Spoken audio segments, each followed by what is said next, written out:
It's a Memex. There it is, Northwest Art and Frame. Let's go in. Okay, that was pretty successful. Not 100% satisfied. Some basswood. Let's go home and talk about the design and what we're actually going to build.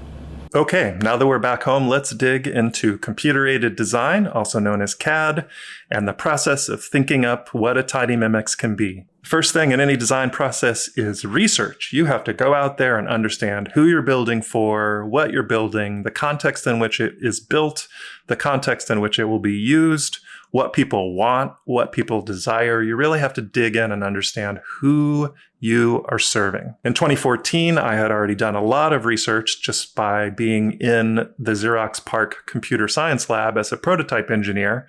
I was surrounded by the history of computer science, of the internet. I was surrounded by some of the smartest computer scientists in the world. So when I sat down to do research this time, I mostly just read a few things, sort of refreshed my memory on those aspects, looked through all of my notes, and then I went into CAD and started to design this tiny Memex. FreeCAD is an open source and no-cost piece of software that basically lets you take the combination of a spreadsheet and an art program for 3D models and create designs that are highly specified so that when it becomes time to engineer or to build them, you have all the numbers that you need, all the information that you need.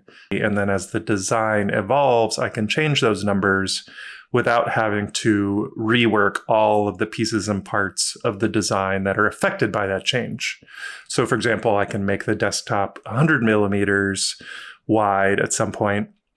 But then later, if I think it should be 110 millimeters, I don't have to go and redraw everything. I don't have to go and reset everything so that it lines up with that new size. So I started off by building the desktop. I then started building the frame and the walls and the legs. The other aspect that I had to think about was how to make it so that different generations of electronics can be used in the same Memex. I don't want this to be something that, you first use it with a Raspberry Pi 4, and then 2 years later, the Raspberry Pi 5 comes out, and all of a sudden the Memex is trash. You have to buy a new one. So I think I'm as far as I can get in CAD without actually building a prototype and seeing how this thing feels in person. I've put a couple of placeholders in for different size displays. In next week's video, I will go through the process of building a prototype, showing you that sort of the thought process involved with taking something that was only in the computer, turning it into something physical, and then going back into CAD and making changes to the design that inevitably fall out of, when ideas hit reality. If you think you could use a little more Memex in your life, go ahead and hit the subscribe button. That'll make sure that the next video in the series shows up in your subscription feed. Thanks for coming by. I will see you in the next one.